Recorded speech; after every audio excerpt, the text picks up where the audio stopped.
क्या आपके खाने में जहर है? वीडियो का टाइटल देखकर चौंक गए? लेकिन दोस्तों, ये वीडियो लास्ट तक जरूर देखना, फिर आप भी सोचने पर मजबूर हो जाएंगे कि हमारे खाने में जहर तो नहीं है। नमस्ते दोस्तों, मैं हूं केदार और आप देख रहे हैं सेंटर स्पॉट। दोस्तों, हम सुबह से रात तक, ब्रेकफास्ट से डिनर तक क्या क्या खाते रहते हैं। हमेशा ठूसते रहते हैं कुछ ना कुछ। जो लोग हेल्थ कॉन्शियस होते हैं वो खुद भी हेल्दी खाते हैं, दूसरों को भी हेल्दी खाने की सलाह देते हैं कि घर का खाना खाओ, जंक फूड मत खाओ, ये मत खाओ, वो खाओ, वगैरह वगैरह वगैरह वगैरह। पर क्या आपको पता है कि आपके घर के हेल्दी फूड में भी जहर मिला हुआ है? मैं आपको समझाता हूं कैसे। दोस्तों, आप जो भी फल, सब्जी, अनाज खरीदते हो दुकान से, कहीं से भी खरीदते हो, चाहे छोटे छोटे दुकानों से या बड़े बड़े मॉल से, वो उगता तो अल्टीमेटली खेतों में है। और खेतों में इंसेक्ट्स और वायरस का खतरा हमेशा बना रहता है। इससे प्रोडक्शन काफी मात्रा में घट जाता है।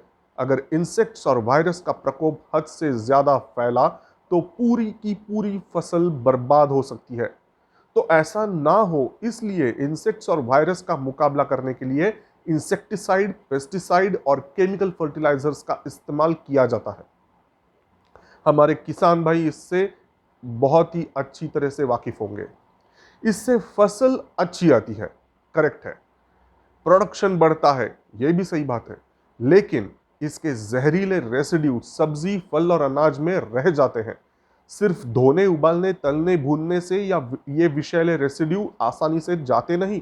मतलब आप कितनी भी कोशिश कर लो, ये खतरनाक केमिकल्स आपके थाली में मौजूद रहेंगे ही रहेंगे।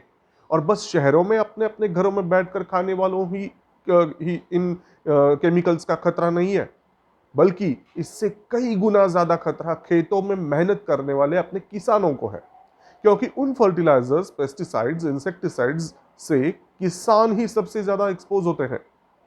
अब आप पूछेंगे कि ठीक है, ये केमिकल्स हमारी थाली में आएंगे, हमारे खाने में आएंगे, हमारे किसान उन केमिकल्स के संपर्क में आएंगे, लेकिन इससे होगा क्या? मैं आपको समझाता हूं। देखो दोस्तों, क्लोरपाइरीफॉस नाम का एक केमिकल है।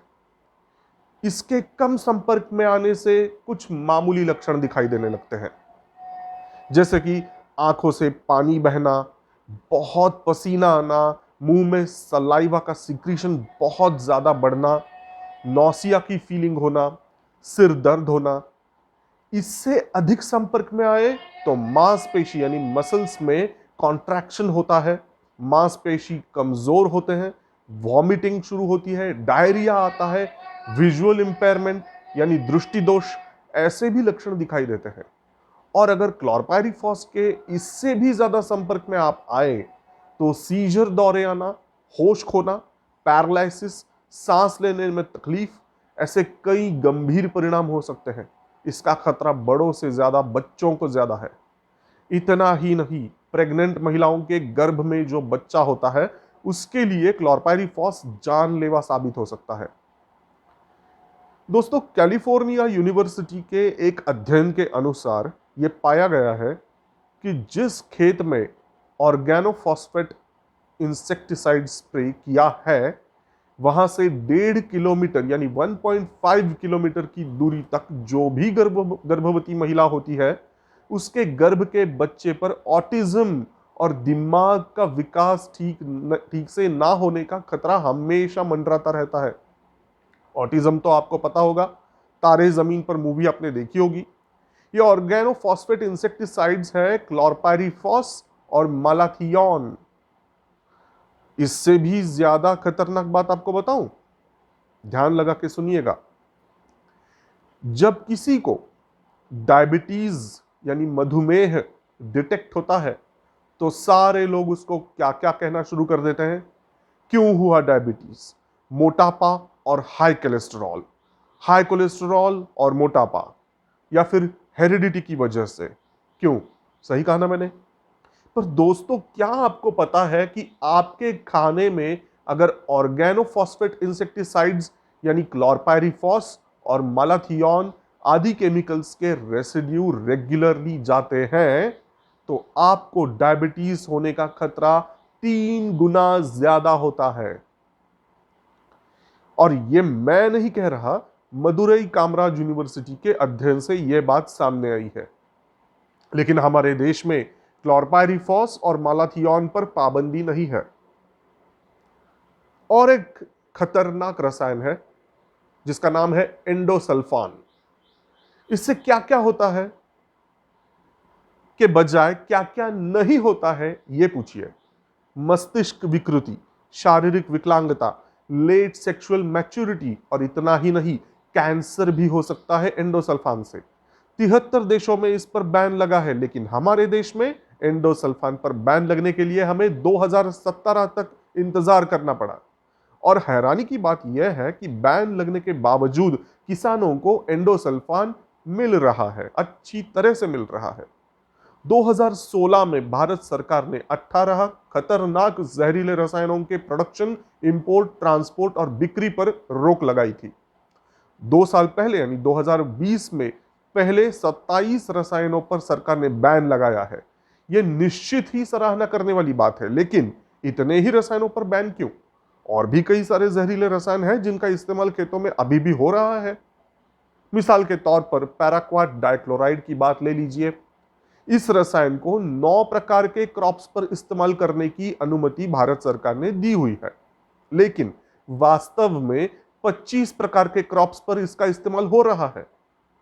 संयुक्त राष्ट्र यानी यूनाइटेड नेशंस के रॉटरडैम घातक रसायन PIC लिस्ट में यह रसायन शामिल है। मतलब संयुक्त राष्ट्र संगठन कहता है कि पैराक्वाट डाइक्लोराइड एक घातक रसायन है, इस्तेमाल मत कीजिए, और फिर भी हमारे यहां 9 किस्म की क्रॉप्स पर इसको अनुमति दे रखी है। क्यों? इस रसायन को बनाने वाली कंपनी है स्विट्जरलैंड स्थित सिंजेंटा, फेमस सिंजेंटा। कुछ ही वर्ष पहले सिंजेंटा को केम चाइना नामक चाइनीज कंपनी ने खरीद लिया। कुछ स्विट्जरलैंड में पैराक्वाट डाइक्लोराइड पर प्रतिबंध है। ऐसे ही कुल 32 देशों में इन रसायन पर रोक लगी हुई है, लेकिन हमारे यहां पैराक्वाट डाइक्लोराइड मिलता है, सब कुछ चलता है हमारे यहां। और एक एग्जांपल दे दूं, ग्लाइफोसेट नाम का एक वीडीसाइड है। यह खेतों में उगने वाले जो वीड्स होते हैं ना, उसको खत्म करता है।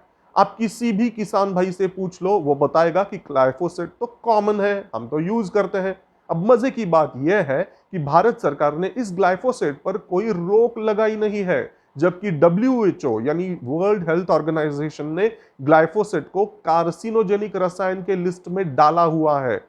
कार्सिनोजेनिक मतलब कैंसर पैदा करने वाला।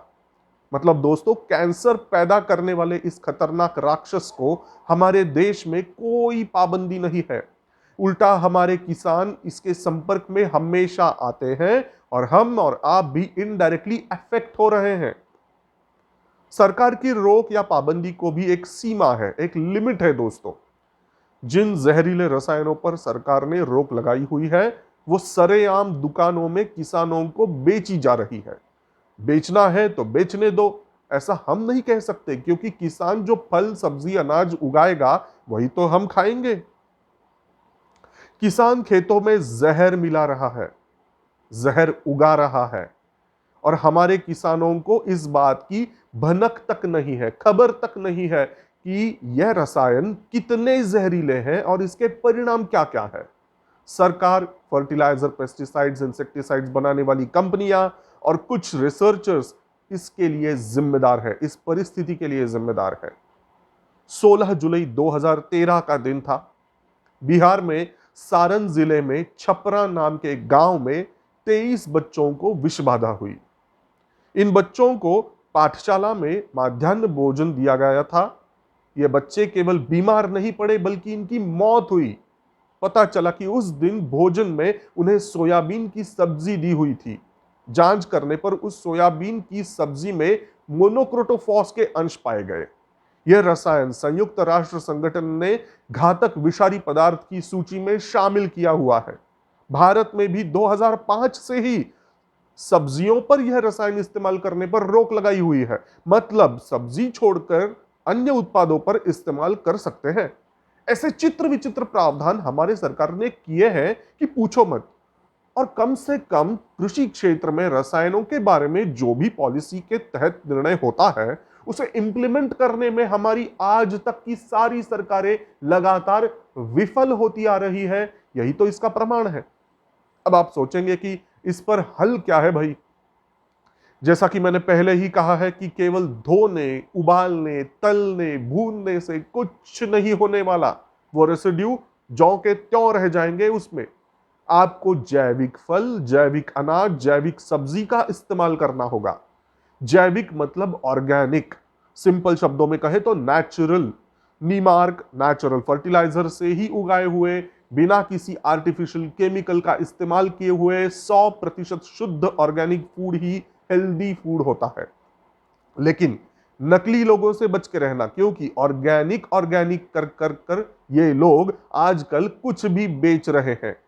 आइडियली जिस जमीन पर गए 5 सालों में केमिकल फर्टिलाइजर, पेस्टिसाइड, इंसेक्टिसाइड का इस्तेमाल नहीं किया हो, ऐसी जमीन ही आइडियली नेचुरल तरीके से उगाए गए पदार्थ के लिए आइडियल है। वहां पे जो उगता है वही ऑर्गेनिक कहला सकता है।